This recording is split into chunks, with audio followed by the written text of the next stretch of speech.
Welcome back to another amazing episode of The Hot Seat where we got Tway over here. Woo! Tway! I'm nervous. You know, so we all played Hot Seat Oh my before. god, computers closed and everything. We just want to, you know, just kick back, put a little bit of spotlight on you, get to know you a little bit better. All the spotlight. But don't worry, we can warm up into it. We always like to start cold with a little bit of a sterile Bart question, something that really catches you off guard. And then we get really dark. We'll heet it up. Gotcha. Right? Maybe it gets a little spicy here, but we'll see what happens. Go ahead, Bart, hit her off.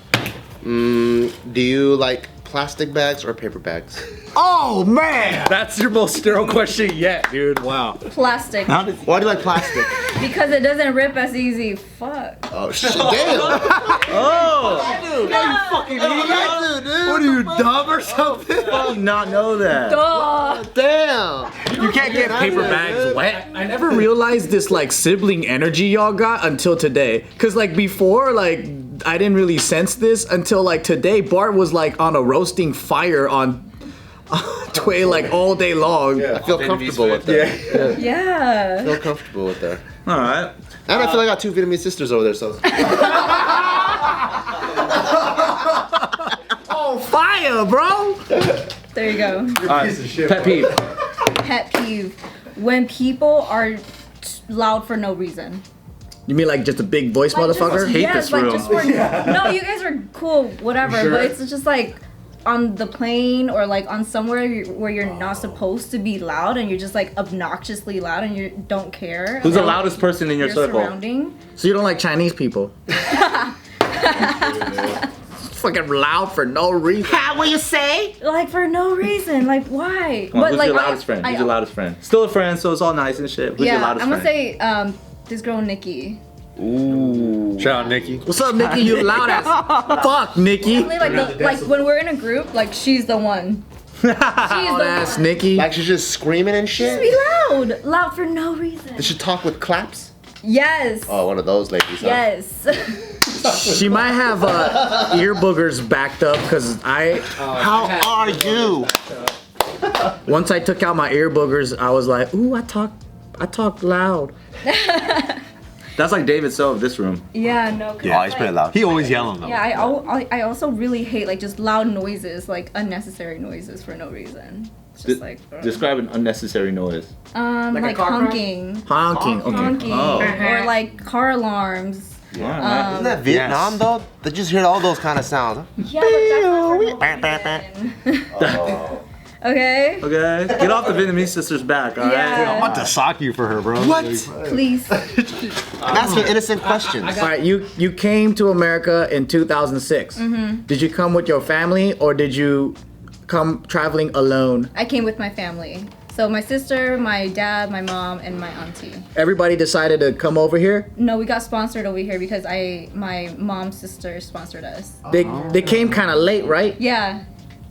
Like, did they say, I'm going to America, I want a better life? No, it was more of a situation where paperwork just went through because the whole process is really, really long. My mom's been waiting for like 10, 12 years. And then she just happened to have a family. In Vietnam? Yeah. She's waiting for the papers to go through? Yeah. That happens. Yeah, and so like once the paper went through, she just happens to have a family, so her whole family can go with her. When you were a kid and you came to the States, and then you didn't know English, right? None. All of a sudden, you're just thrown into the school, all this shit. How was that like? It was I think it was a situation where it was like ignorance is bliss because I was like I didn't understand what they were saying. I just had no comprehension and it low-key just kind of went so fast to where I'm just like, or maybe I'm just like suppressing those thoughts and feelings that I felt back then. Were you around Asians? No, I moved to Oxnard, so it was a lot of Hispanic. Yeah. Man, what was your first impression of America? Mexico? Cold. I came in during December. I came on December 25th. So Christmas. Christmas? Christmas. Hey, Merry Christmas, America. Yeah. My Taiwanese relatives, when they come here in the summer, they're still wearing jackets and shit. Yeah, I'm like, it's cold here, like cold. So I have a bunch of Vietnamese friends that came in their childhood too, right? But they never shook off their accent. But you, how did you do that? I'm not sure. I think it's a lot of television. I watched a lot of SpongeBob and the Food Network and Anthony Bourdain. Yeah. Is that how you got into cooking? Yeah. Is that how you got into cooking?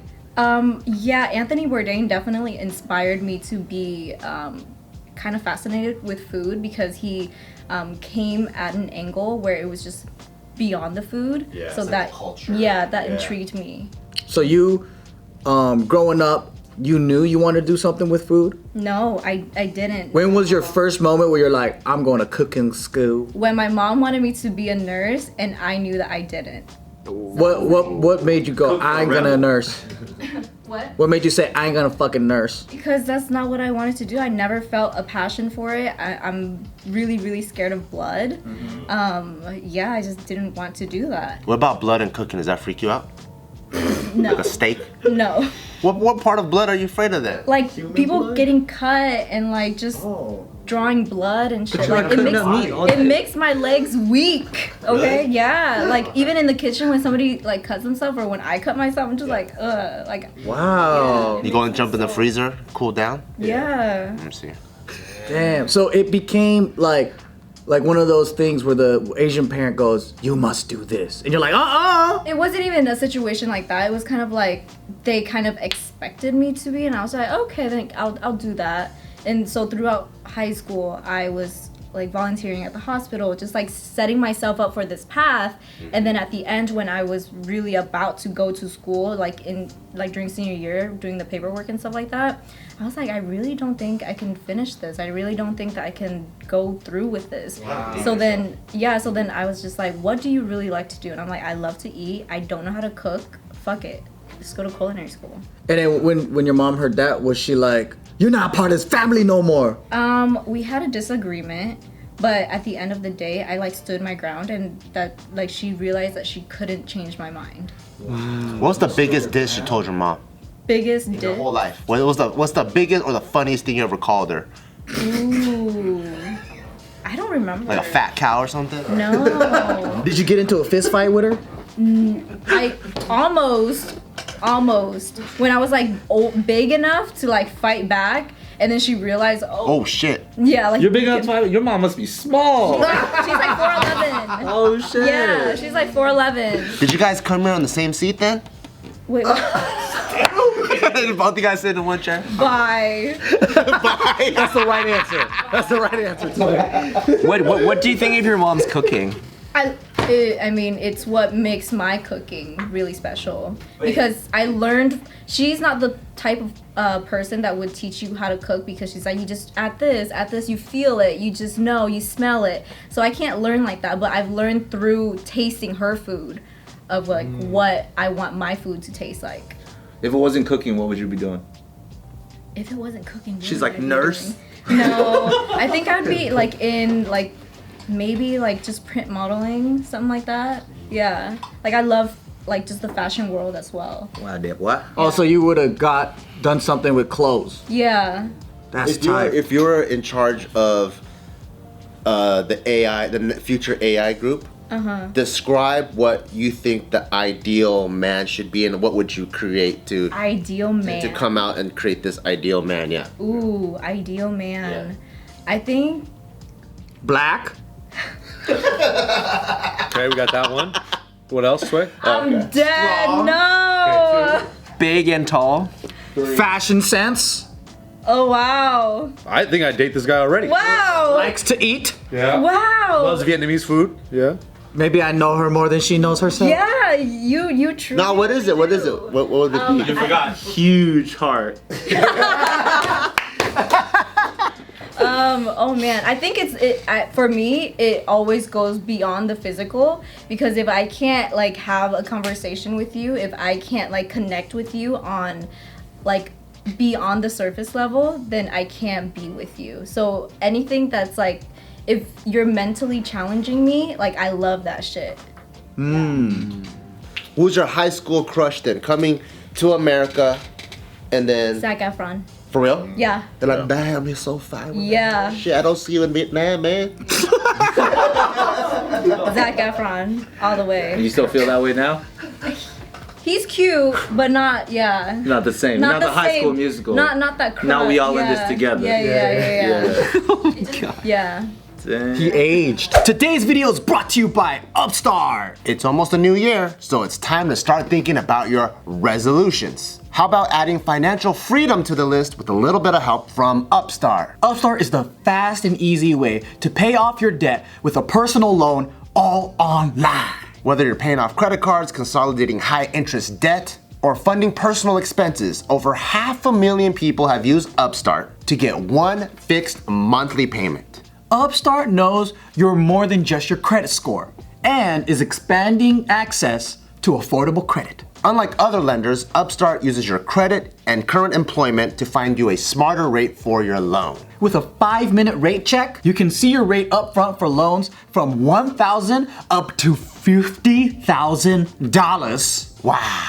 And receive your funds as fast as 1 business day after accepting your loan. So find out how Upstart can lower your monthly payments today by going to upstart.com/off-the-record. That's upstart.com/off-the-record. And don't forget to use this specific URL so they know that we sent you. Go get it, baby. Loan amounts will be determined by your credit, income, and other information that you provide on the loan application. Go to upstart.com/off-the-record and get your financial freedom today. Who's your GOAT, like, besides Anthony Bourdain, as far as, like, TV chefs growing up? Like, who was your favorite to watch? Favorite, I would say Giada De Laurentiis. Yeah. Giada, I thought she was just always really beautiful to watch, like pleasant to watch.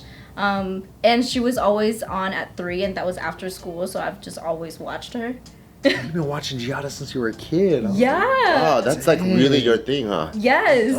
Like, I didn't realize it then, but like that's what I would always watch. Like, just the Food Network. I love Chopped. All of that shit. All of the cooking shit. If you couldn't cook Vietnamese food, French food. French food. Well, that's damn near Vietnamese food. Fuck. Yeah. Is the cooking technique similar, like because of the French style cuisine, so in like mixed with Vietnamese food? Similar, yes. There are like certain differences because like Vietnamese people, we don't really care about like techniques that much, like different knife cuts and all of that stuff. It's more of just like flavor profile. They're close in flavor profile, but not really like techniques. Okay, I got a question for you. If you're in charge of why are you laughing, dude? You can throw me off. If you had to rename the 5 most popular Vietnamese foods with STD names, which ones would they be? Bart. Like, which one would be AIDS? Which one would be gonorrhea? Stupid! Pass. Hard pass. Dang, that was our first pass of the hot. We're at the 12-minute and 14-second moment of the show. I like the premise. Well, we like to start getting a little bit deeper, a little bit spicier with our questions and stuff. Get to know you a little bit better, okay? Okay. All right, when was the last time you cried? Yesterday night. Damn! Oh shit. You too sensitive. Please do tell. Yeah, it was during dinner service, and it was just like stress and all of that just combined, and me having to prep for like 2 days ahead, and having just people in my ear, and it was just like building and building. So I just had to step away, let the tears run down for a bit, and then gather myself and went back to the kitchen. Because you were serving? Yes, it was. I thought it was because she had onions. No, it was during service. Yeah. Does that happen a lot? Like, does it get Sometimes, stressful? Yeah, it gets real, and it was like my name on the line too, so it was like people referring to me as like chef, so I was basically head chef, so it was a lot. Do you feel like you semi-thrive in the stress though? Yeah. That's something that like makes you. Yeah. Did you cry during the pop-up that you did recently too, or no? No. Because I know that was pretty stressful too. Yeah, no.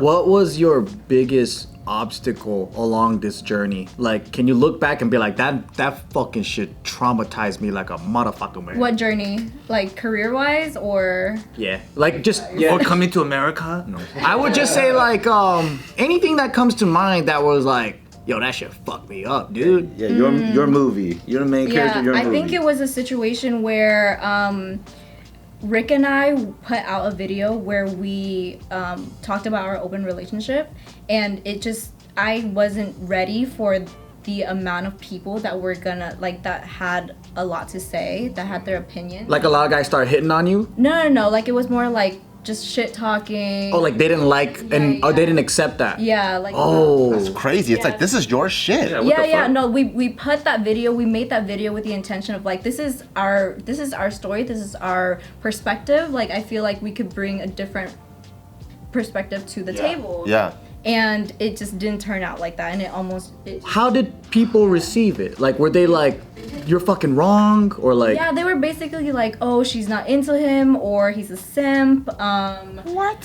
She's a whore. Like, she just doesn't like him like that. Stuff like that, you know. And it like just a lot of like outside voices, and I wasn't ready for that at the time. Yeah. Fuck everybody, man. They're all projecting, you know? For sure. Yeah, like that was insecure. definitely like really, really difficult because of like the amount of like opinions that were pushed upon me that I wasn't ready for. So the follow-up to that is, I think when you're in the public eye, like we all experience something along the lines of that, right? But then like I've seen a lot of people stop social media after getting canceled, after doing things, but then you decided to keep going. What got you to go like, you know what? Fuck these opinions. I think it was more of a situation where I was like, I don't have to put my relationship out there like that. Like, at the end of the day, we know who we are, we know what we are, and so we're just like, fuck them, whatever. So now I just focus on what I do, and that's cooking. So I use the platform to just push my career more than just like, oh, this is my life, look at my house, look at my boyfriend, blah, blah, Kind blah. of like closed it up a little more, made it more focused. On the career, on the food. Yeah. If you had a piece of advice for other aspiring either chefs or little immigrant Vietnamese ladies or whatever it might be, what would you give off based off of everything you've experienced? Pay attention to what fills your cup. Like, pay attention to what really makes you feel fulfilled and whole. Even if it feels scary, even if it feels like it's never gonna work out. Like, once you align yourself in that situation, once you align yourself to receive the things that you want, it's gonna come to you. Wow. Very wise. If you had to deal with either a itchy butt or itchy vagina for the rest of your life, what would you deal with? That's a good question. It's Damn. important that we all learn from that. Yeah. I'd like to answer that after. Okay. And there's nothing I can do about it. Nah, it's one or the other. It's one or the other. And it's so itchy where you have to scratch it in public. Oh, in public? Or you try to hide. I mean, you try to go behind the bush or something, but it's pretty crazy. Itchy butthole, man. I'm gonna say butthole. Really? Yeah. I don't know. Having an itchy vagina, I don't know. I think butthole's better too because you don't want people to think you're masturbating in public all day. Yeah. You get like a sex crime on you and shit. And like itchy butthole, you can kind of like scratch it like if you're sitting, you know? And you can put your arm behind you. They don't know what you're doing. And like if it's vagina, you kind of have to like put your legs in between something, and it's just weird. That's Yeah. how I scratch my vagina. You know? So What's one of the hardest things you've done for your career? one of the hardest, I think it has to be like cooking for people in real life. Because That is your career though, right? Yeah, I've done it before, but it was under the guides of like the chefs that have like experience, like years and years of experience that's guiding us through the kitchen, and we just have to like prep for him, whatever. Also, and like he's- running your whole operation. Yes, like, I see. That's the hardest part. When you like got all the liability. yeah, and building like a team that could work well together, handling like little shit. Yeah. Dang. What's your advice on team building? Ooh, advice on team building. Like only Asians or Keep one race.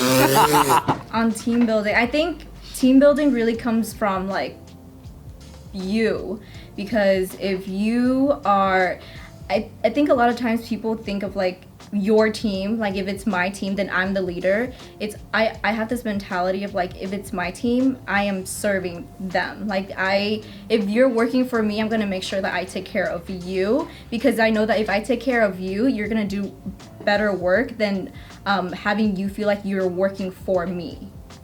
So I just like make sure to treat my team members, no matter who they are, really well, because at the end of the day, like they know how much they're getting paid, and they know that I'll take care of them no matter what. Yeah. very good snaps for that one. Yeah. Where do you feel like you've learned that from? Like, do you feel like that's something that was always a part of you, or do you feel like this is something that was very intentional when you're trying to work with a team? I think it's from my experience of working with leaders that have big egos. That was it. You're like, that's not gonna be me. Yeah, that's not gonna be me. Yeah. Which one of your family members is the most fun when they're drunk? Workers. My dad. Your dad? My dad. What's so fun about drinking with them? I mean, I've literally like have partied with him ever since I was over in Vietnam. They don't have an age limit, whatever. Yeah. So like, I would be the person that Drinks with them? drinks with him, and like, That is the wildest thing that I do remember is like when there were nightlife, like restaurants, there's like here, it's like, oh, over 21. Out there, you see family, bro. Like it's like would 2 go to o'clock the in the middle of the club. night and there's a fucking baby and mom's drinking and the whole family's partying together. I would tell people this all the time and they don't believe me. I'm like, I would go to the club with my parents and just chill, like just hang out and party with them. That's tight. There's that street in Saigon where it's like hella fucking party. I forgot the name of it. Sesame. Sesame Street. No, but then, like, my first experience, crazy shit is like, you know, there's like karaoke bars, there's like bars, and then there's like, you know, little chairs out on the patio, there's shisha smoking or whatever. And if you look closely, there's people on dates, whatever, but then there's full families Yeah. drinking, having a blast, and there'll be like a table full of kids just hanging out and eating and just sitting around, and everyone's just getting wasted. Obviously, the kids aren't drinking. Well, at least not that I know of. They're like picking up cockroaches and shit. But it's like a family environment, and I was like, this is the craziest thing I've ever seen. But that's just like the norm. That's Yeah. normal. Just families that hang Like, out, I love each other. remember my family owning a restaurant in Vietnam, and there were like private rooms, and there was a private like dinner going on in one of those rooms, and it was my dad's friends, and I was drinking with them, and then I just remember like just getting drunk and going back to the room, like my room. And I can just hear like my mom like, where's Tway? And then they come in and they find me, and we had to go somewhere and we had to get dressed. But I literally got out of the bed and like just laid back on the floor because I was so wasted. And that was me. That was me in Vietnam. So I was little. Yeah. And now you're huge. It's huge, massive. How dare you?